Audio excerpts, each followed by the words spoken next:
Hello there, my name is Thor and I was the lead programmer of the game that you're seeing in front of you right now. The game is called Above and it is available for free on Steam, so you could always go play it yourself and then just come back here afterwards, just saying.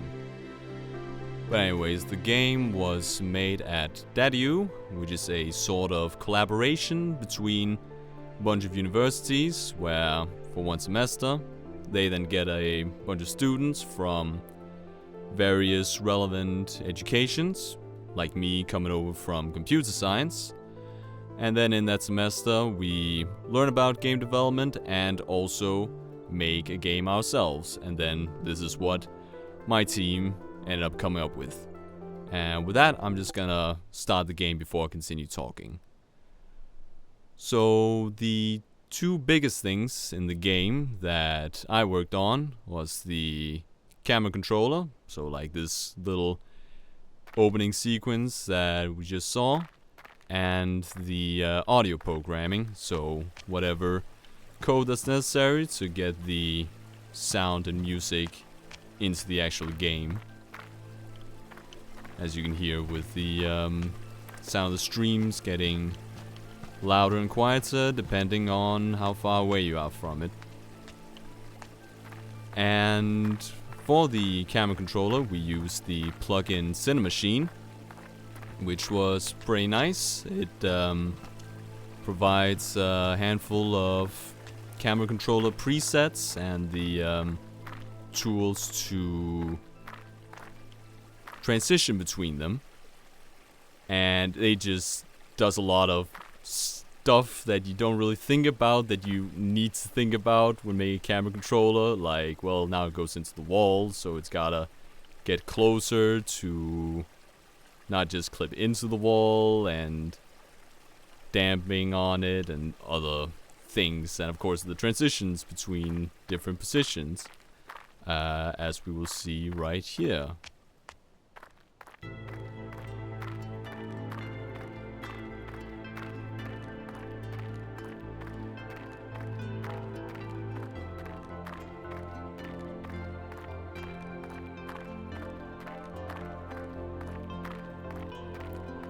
Now, those kinds of special shots that we called cinematic cameras, we ended up adding pretty late in the process.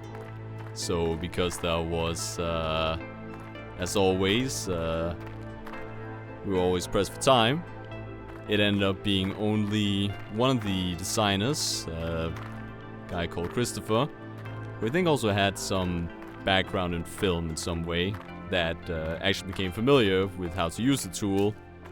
So I ended up also helping out with placing some of the cinematic cameras, and I also came with a bit of my own input. For example, the original plan was that that opening shot, the camera was gonna be looking down the character from above. And yeah, still kind of be on rails, as you kind of see that was. But then I came with the thought that no, obviously we should be showing off the big tower. And after I'd implemented that and showed off, then yeah, he was totally on board. That's so much better. Yeah. And then there's also another nice shot coming up over here. So now all the difficult work with the cameras was already taken care of by Cinemachine. But then I ended up making the tool that kind of wrapped around it to then have those specific interactions with depending on where the player was and what state they're in. For example, we also look here at climbing. It switches over to a different camera that looks into the back of the player. You can still look around, but it goes back to looking straight into the wall. And I had a bit of a disagreement with one of the other programmers about how the climbing camera should be, where I wanted this thing where it was more automatic and always looking right into the wall where you were climbing, but he wanted to be a typical free look camera. And I swear I didn't do this on purpose, but I did kind of accidentally pull a bit of a sneaky maneuver, where I think we came to the agreement that, alright, we'll implement both and then try them out and see what works best. But then, since I was the one in charge of the camera controllers and who gets jumping, since I was the one in charge of the camera controller, I was obviously gonna start off with my own suggested design. And then, as mentioned, press for time, and then we moved on to other things, and suddenly, oh yeah, I never got around to implementing that other kind of climbing camera, and then that way I kind of just, yeah, got my will by default. Again, it wasn't on purpose, it just sort of happened. Anyways, the jumping mechanic, that's one's also kind of interesting to talk about. It's, some kind of unusual controls, because there's a jump coming up here. Now, anyways, you have to, of course, hold down both the triggers. That's the ones you're using to control your hands. And then you hold down the jump button, and then you look in the direction, and then you gotta let go of both the triggers and the jump button at the same time. And a lot of people, it takes a bit of time before they get it, but at the same time, it doesn't really seem like there was a way to simplify it, because, well, one thing is, what if you change your mind and you don't want to jump? Well, then you just let go of the jump button without letting go of the grips. And also, if we made it so you just jumped whenever you let go of the jump button, then, well, you gotta grab onto something again, so then you gotta release your hands anyways. So that's why we ended up settling on that design, even if it was kind of, I wouldn't call it complicated, but at least not simple to wrap your head around. And here we have the first checkpoint. And this character you see here, his name is Greg. And he was our player character in a previous iteration of the game. Because the way it worked was that we had basically three, I don't know what you would call it, 3 games we had to make, and 2 short, and then we had the long graduation game, and we were allowed to make different games, but we were also allowed to just continue working on the same game. And yeah, then for the first couple games, I think we went with Greg the Frog. And then for the graduation game, we wanted to make a different character. I'm quite sure there's... Alright, so those... I think that was mechanic. Nice. That I just happened to miss. Did we remove that? I think maybe we removed it.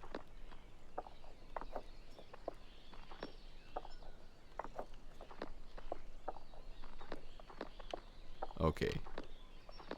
Never mind. I thought I just missed every single one of the,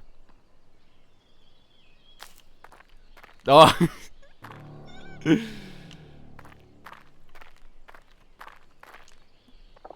Wait, I gotta get to the thing so what I'm talking about makes any sense at all. Cause now I'm just like, ah yes, I missed what the... Okay. What I'm referring to is... Gotta be around here somewhere. These! Aha! The fragile grips. Where once you grab onto them, it makes a sound. The controller starts rumbling. And then after a short while, they fall. And we used to have them on that wall that you had to jump over to. That was pretty funny because it's already a bit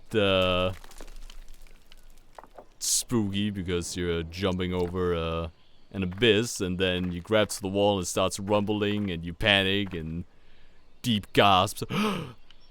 But I guess we removed it because yeah, it would be best to introduce that new mechanic in a more safe and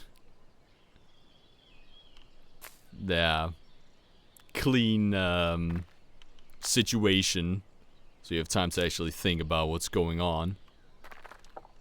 But anyways, where was I? Oh yeah, the characters. Then by the end of it, we ended up with our little goat boy, which is a change I'm very glad with. I'm very happy for, because you know it's mountain goat. The goats climb, not like this, but it's just an animal that actually makes sense.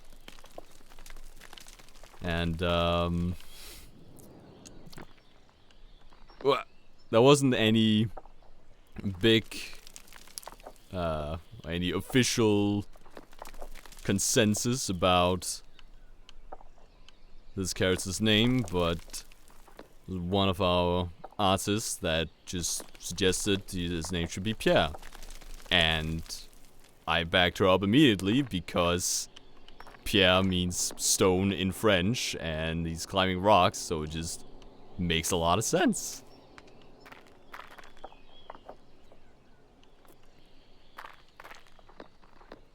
Anyways, we can also talk about yeah, like, well, the team.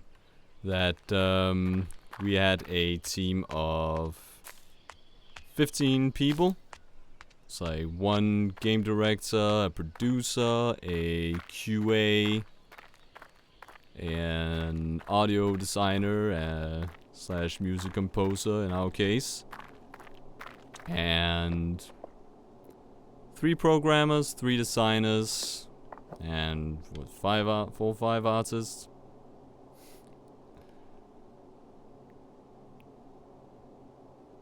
And yeah, then as mentioned, we alternated between working on our games in those little sprints and then showing them off, getting some feedback, and also getting some teaching about game development in general and about our specific roles. Just made it in time. Now, as mentioned, I was the lead programmer, so I got a couple extra responsibilities outside of just regular programming. One of them was to be a sort of representative for the programming team, so not every single programmer had to attend every single meeting, and they just continue programming. And outside of that, I ended up also spending a lot of time keeping an overview of the version control repo and making sure that all the different contributions were combined into the final game properly. Another thing that also happened was that once a week, someone from the industry would come by and try out our game. And there was one bit of feedback that just comes to mind that we acted on. That was a pretty nice change, where it's kind of clear we have some very deliberate controls with how you control the individual hands and whether they grab or not. Then one of those that came by and tried out the game commented that it was maybe a bit too deliberate. And for example, I don't remember the old system we had for when you had to climb up an edge. I think what you need to get both of your hands on the final grip, but then we made it so just when you grab that last grip and then let go with the other hand, then character just automatically climbs up. And yeah, as mentioned, here we have some little murals of sort that are scattered about the game that show off the story of the game. I hit a little bump and then I lost all my momentum. Yeah,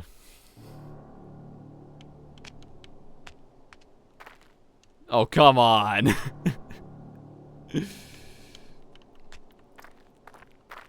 Oh, yeah. The, rocks, procedurally... one little thing to mention. It's like I feel like it's kind of 50-50 whether people actually notice the murals or not.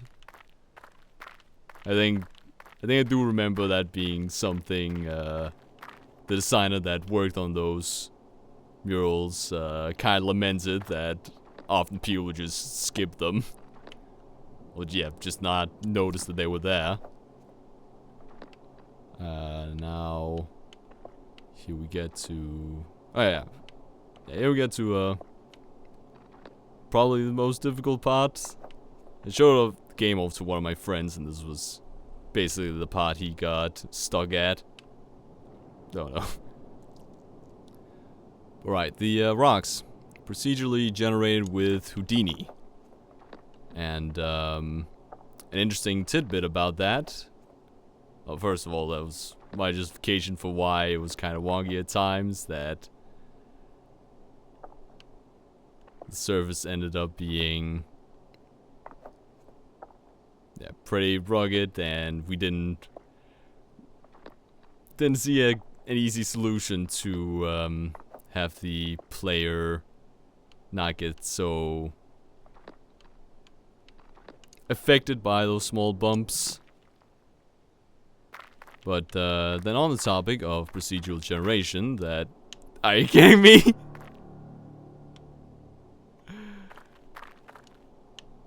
Oh, I actually only have one life left. That's not a little thing to mention. There was at one point also some talk that thought about making the main character a cat or something like that. And then the lives would be... Ooh, I'm probably supposed to jump here. The lives would be represented by the amount of tails that the character had. Hey. As you can see, we have some very minimalistic UI. That was a very deliberate goal.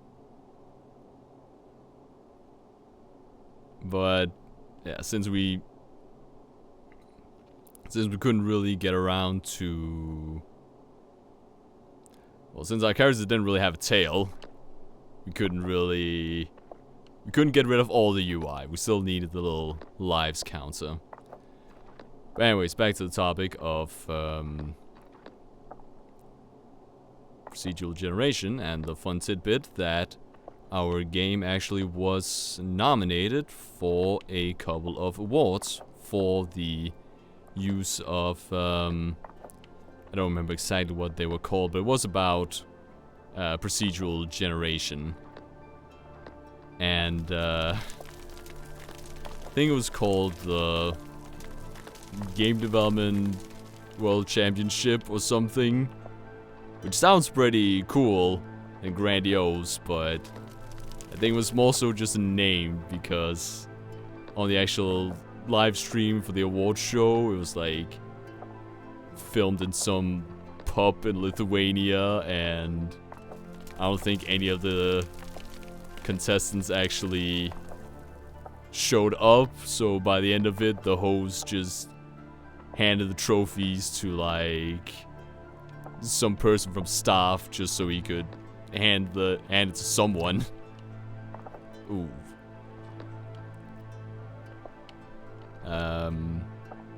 Yeah, we got nominated, didn't win, but also some of the other nominees, they look like some pretty big productions, so still pretty cool that our little student game ended up competing with them. Right, so I was about to say, jumping, it's very risky because, as you also could see with me trying to jump off that cliff earlier, you very easily get affected by little bumps and whatnot. And since the cliffs also are procedurally generated, there's sometimes gonna be bumps in the wall that you then jump into, and then you're like pushed away from the wall, and then you're kind of done for. And we tried to, we were aware of it. We tried to see if we could like perpetually push the player towards the walls. That wouldn't be a problem, but it, oh no.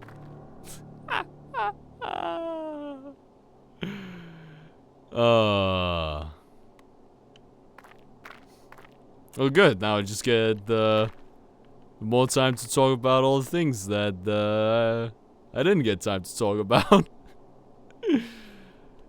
So the way our live system works, you got the big checkpoints that replenish your lives, and where you spawn back at if you run out of lives, and you have the small checkpoints where you respawn if you, well, yeah, if you die. And the way the game decides whether you die from a fall is, well, yeah, from the height, as is typical. And there were a few places where we did some, where we explicitly prevented the player from dying from falling too far. I can show one of them when we get to it.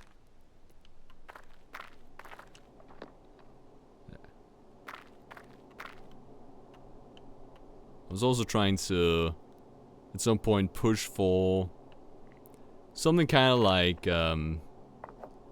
getting over it, or yeah.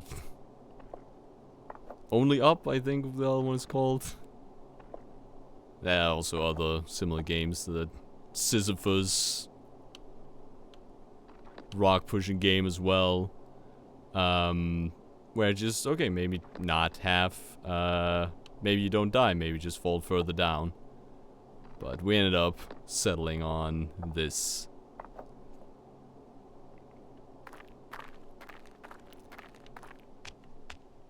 Another thing, hey. Another thing I can talk about is how after the, after we were finished with Daddy and we had handed in the game, we still wanted to polish up the game and, yeah, then make the Steam release. So, well, yeah, that's what we did. It was pretty inconvenient because we had been using plastic as our version control, which was, yeah, Unity's own version control. and because we were no longer at DADU, then we didn't have all our plastic licenses or something, so I think it was only a couple of us that could actually use it, and yeah,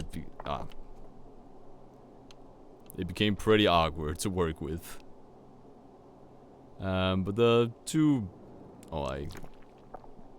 big changes there was, first of all, just a bunch of polishes and fixes, and most important major change we had to add was keyboard controls, where currently I'm playing with the controller, and throughout the whole semester we also only made it for the controller.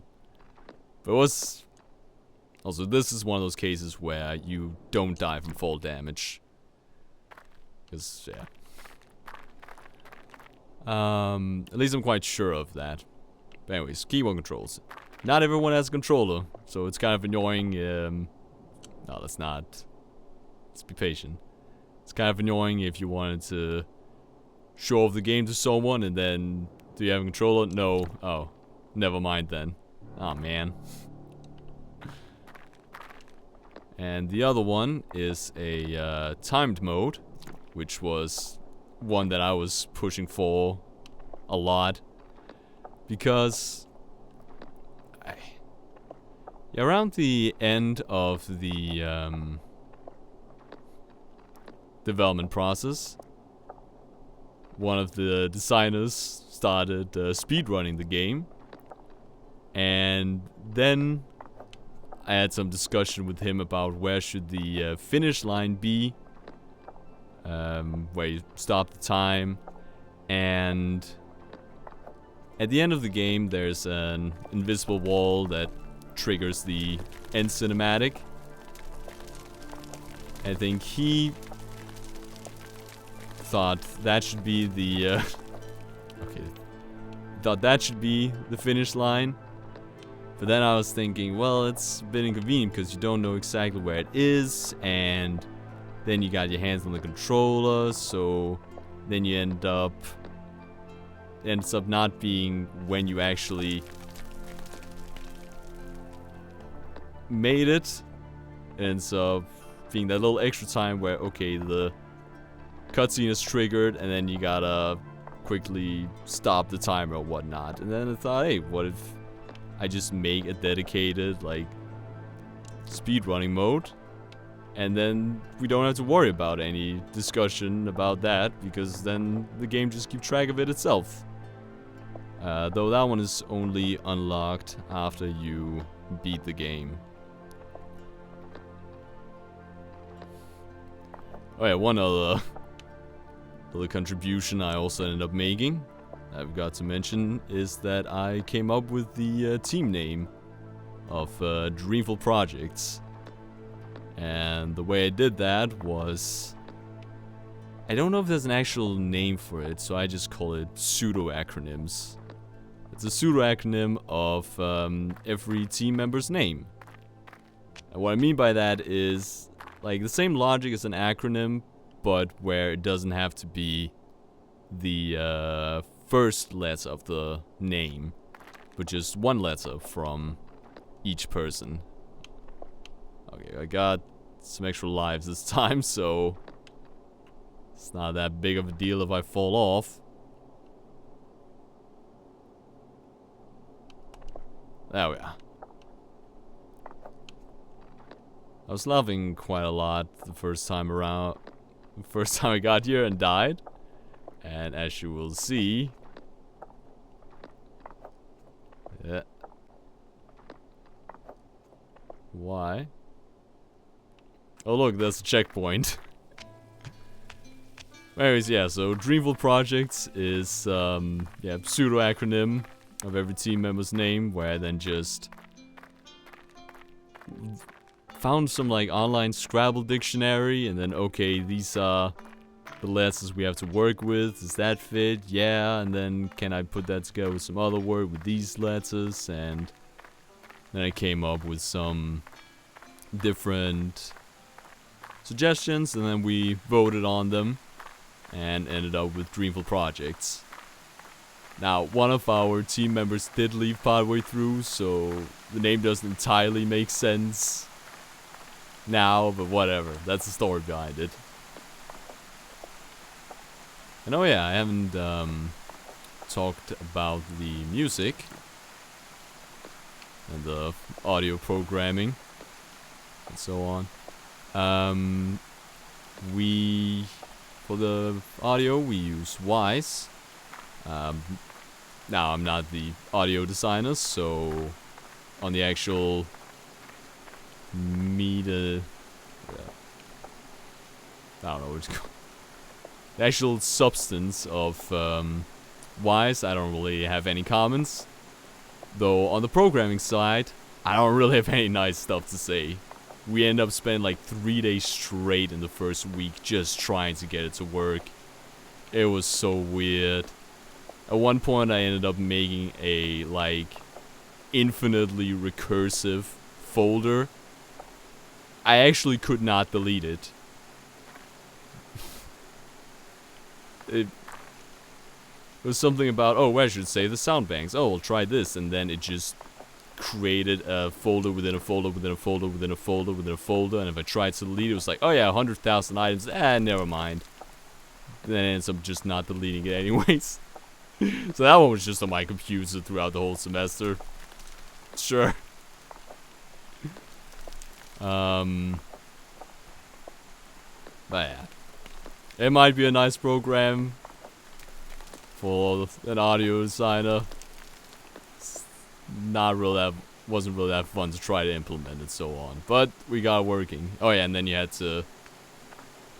I don't think this is the way you're supposed to do it, but it was the only way we could get working. Was that you had to manually... Nope. Oh. Manually move the like sound banks into the right directory. Anyways, here's Heat Rock. Vroom.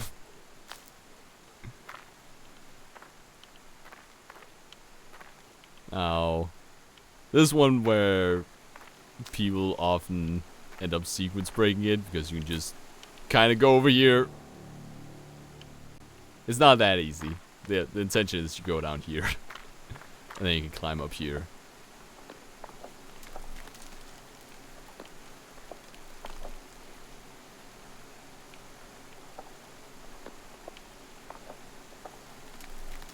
Nope.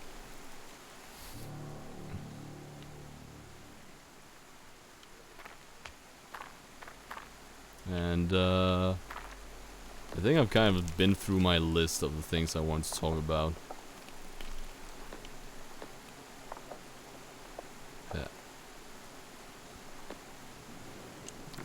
Yeah, we have the I mean, I can talk about the sequence scripts. But I don't know, there's a whole lot to say to it. You grab onto them. The rocks, oh.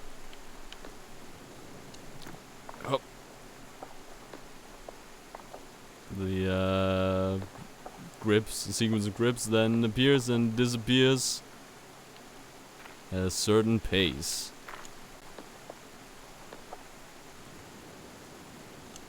Now we are approaching the final stretch, which I think actually was like the first part, the first section of the game that the designers made.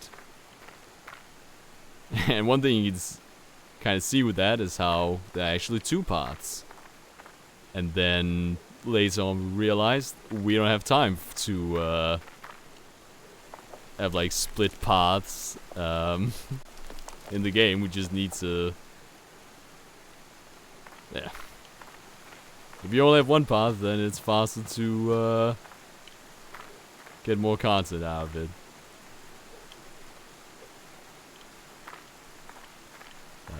Bridges generating Blender, little thing that came to mind. Yeah. Man.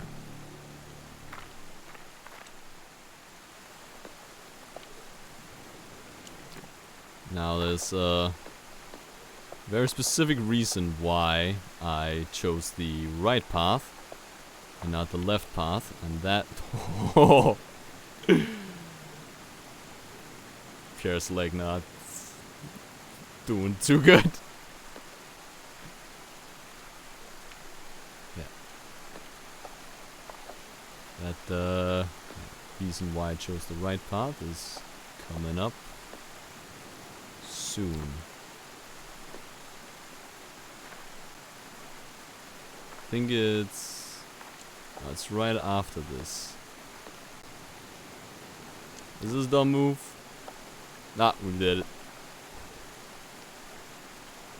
I accidentally pressed grab with the left hand before I made it over to the grip. And then I thought I was holding on with my left hand. But evidently I was not.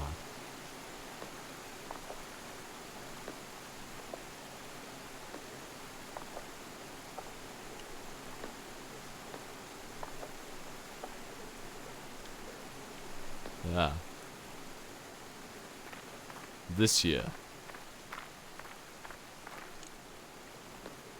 So another type of camera I made with my camera control tool is this, where depending on how far you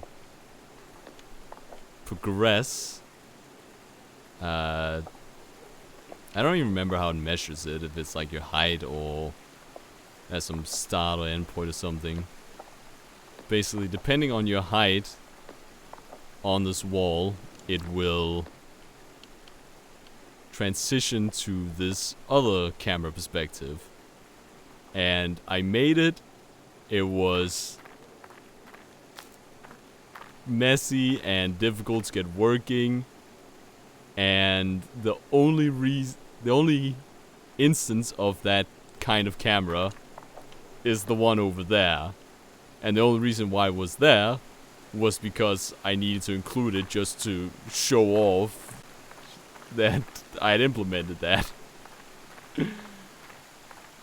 I just thought that was a kind of funny, silly little thing. Get to this.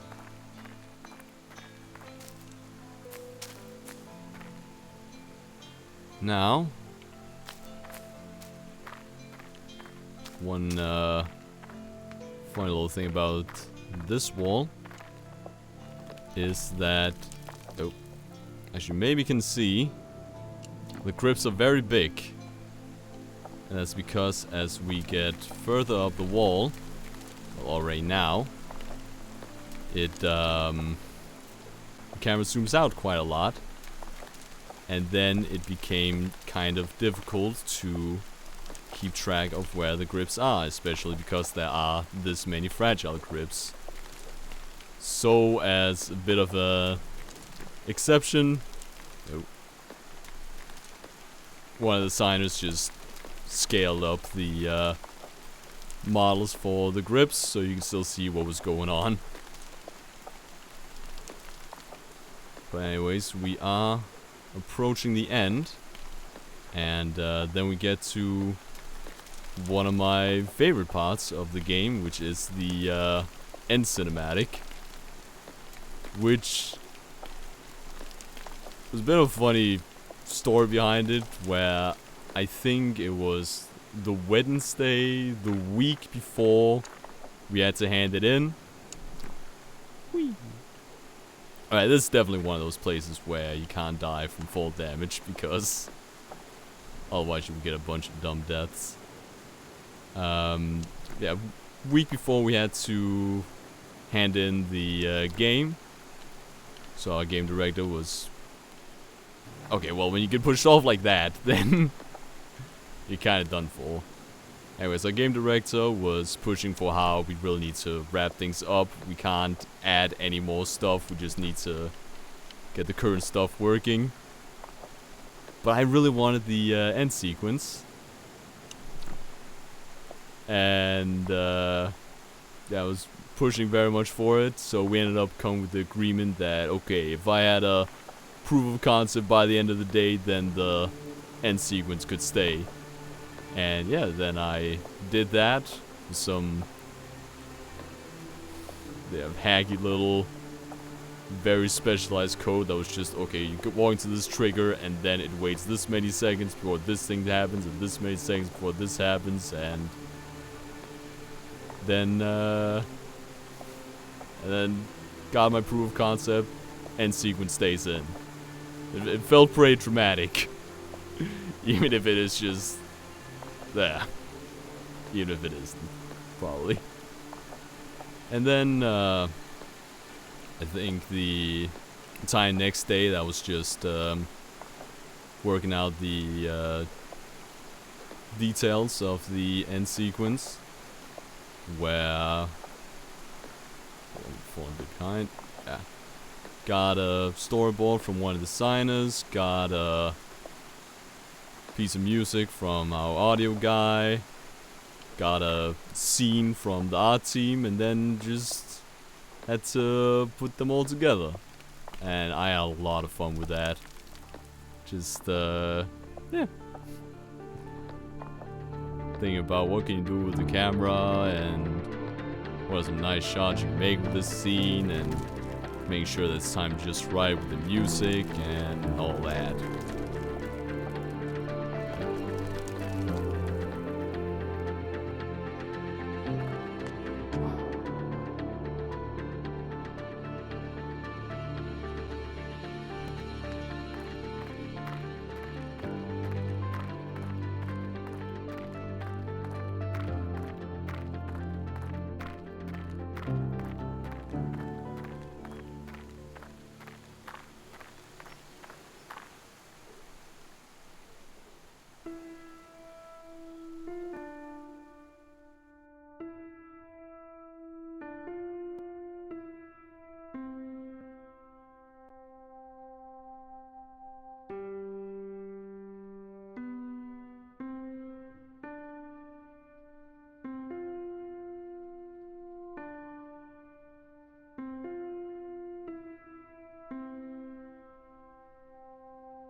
Quite sure the absolute last thing I worked on, well, ignoring the stuff after the handed deadline, was that like glow at the end when the dragon's eye opened, where I had not done any shader programming before, so it's just figure out how that worked, and just Thursday night when we were just couple of people still sitting at the office when we had to hand it in the next day. We had also agreed that we don't want to be handing the game in like right up to the deadline. So Friday morning that was just played through with everyone watching, and then if there isn't any game-breaking bugs, then send it.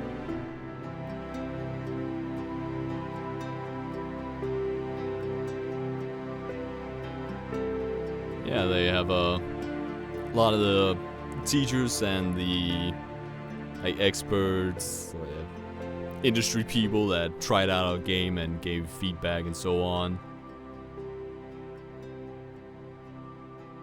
Yeah, National Film School of Denmark. Those are the, I suppose, the ones that host Daddy. Oh, that's also where we had our production rooms, but some of the other groups had different places that where they had their production rooms. And as you can see now, we have the timed mode. Let me just quickly show that off. Then you just get that timer in the top. It will then automatically stop once you get to the end cinematic. Also disables tutorials, because now you've already played through the game and you don't want to waste your time with that. And then once you've completed the game, it has a little top 10 over to the right side. But anyways, with that, hope you enjoyed the watching, and of course, available for free on Steam, so you can try it out yourself.